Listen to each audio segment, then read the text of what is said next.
Pernah nggak sih kalian mikir, kenapa kuntilanak selalu tampil rapi? Atau kenapa pocong cuma bisa bilang, ah, ah? Tunggu dulu. Jangan tutup video ini, karena kalian bakal kaget, bahkan ngakak, dengar fakta-fakta absurd tentang hantu-hantu di Indonesia. Ternyata, mereka nggak cuma seram, tapi juga absurd banget. Halo semuanya, selamat datang di Kuak Fakta, tempat di mana fakta aneh, lucu, dan mengejutkan dari seluruh Indonesia dikupas habis dengan gaya santai, tapi tetap informatif. Kalau kalian suka konten seperti ini, langsung klik tombol like, subscribe, dan nyalakan loncengnya sekarang juga.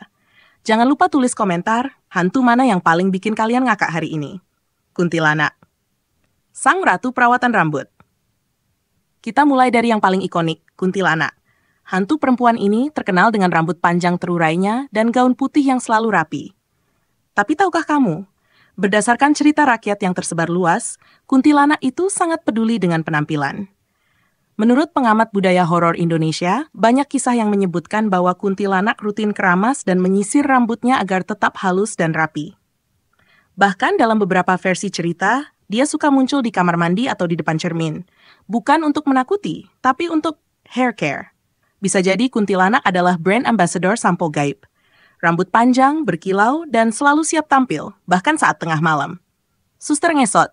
Bukan kutukan, tapi bisul. Sekarang kita bahas suster ngesot. Kalau kamu pikir dia ngesot karena tragedi mengerikan atau kejadian supranatural, ternyata ada versi cerita lain yang lebih manusiawi.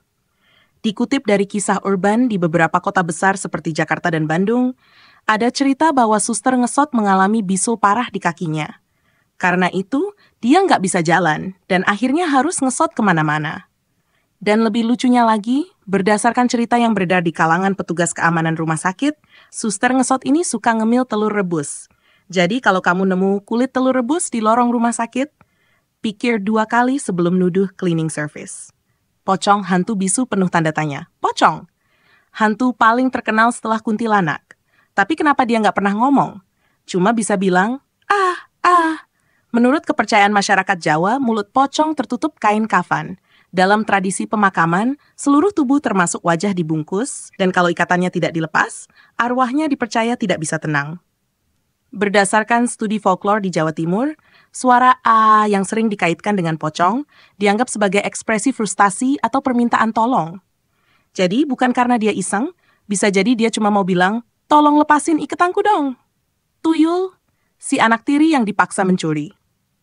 Tuyul memang dikenal sebagai makhluk kecil berkepala botak yang suka mencuri uang. Tapi siapa sangka, ada kisah tragis di baliknya. Menurut kepercayaan masyarakat Betawi dan Jawa, tuyul adalah arwah anak kecil, seringkali anak tiri yang ditelantarkan atau dijadikan tumbal. Mereka kemudian dipekerjakan oleh orang dewasa yang haus kekayaan. Dikutip dari penelusuran budaya lokal, tuyul sangat menyukai mainan anak-anak dan permen.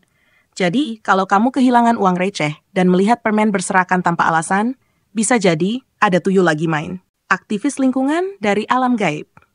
Kita lanjut ke sosok misterius yang jarang dibahas, kakek cangkul. Dalam beberapa cerita rakyat di Jawa Barat, beliau digambarkan sebagai kakek tua yang membawa cangkul dan suka muncul di ladang atau pinggir hutan. Tapi jangan salah, berdasarkan wawancara tokoh adat setempat, kakek cangkul dipercaya bukan untuk menakuti, tapi untuk menjaga alam. Ia sering terlihat saat ada orang yang merusak hutan atau membuang sampah sembarangan. Jadi, bisa dibilang kakek cangkul adalah pejuang lingkungan dari dunia lain. Serem? Iya. Tapi niatnya baik. Bisa jadi dia cuma mau bilang, tolong rawat alam. Nah, kuntil bapak dan drama rumah tangga mistis. Yang satu ini benar-benar nggak masuk akal. Tapi lucu banget. Menurut cerita yang berkembang di Kalimantan dan Sumatera, kuntilanak itu sebenarnya punya suami. Namanya kuntil bapak. Sayangnya menurut mitos yang diturunkan secara lisan, kuntil bapak selingkuh dengan kuntil janda. Hasilnya, kuntilanak jadi galau berat dan gentayangan sambil menangis di malam hari. Menurut peneliti budaya horor Indonesia, kisah ini bisa jadi refleksi sosial, kritik terhadap perselingkuhan dan kesedihan perempuan yang ditinggal. Bahkan hantu pun bisa jadi korban cinta segitiga. Jailangkung, si jomblo kesepian. Terakhir, kita bahas Jailangkung. Ritual pemanggilan arwah ini cukup populer di Indonesia. Tapi, pernahkah kalian berpikir, kenapa Jailangkung selalu datang, tapi nggak pernah bawa teman? Menurut mitos Jawa kuno, Jailangkung adalah arwah penasaran yang tidak punya tempat kembali. Mereka suka banget dipanggil lewat boneka dan diberi pertanyaan-pertanyaan klise seperti, namamu siapa? Atau dari mana asalmu? Berdasarkan buku folklore Nusantara, jailangkung dilambangkan sebagai makhluk kesepian yang hanya ingin berinteraksi. Bisa jadi, dia adalah jomblo akut yang selalu menunggu diajak ngobrol. Nah, itu dia sederet fakta absurd tentang hantu-hantu di Indonesia. Serem? Nggak juga. Lucu? Banget! Kalau kalian suka video ini, jangan lupa klik like, subscribe, dan bagikan ke teman-teman kalian yang doyan horor, tapi juga doyan ketawa. Dan yang paling penting, tulis di komentar, hantu mana yang paling pengen kamu ajak nongkrong sambil makan bakso malam-malam. Sampai jumpa di fakta-fakta absurd berikutnya. Hanya di Kuah Fakta.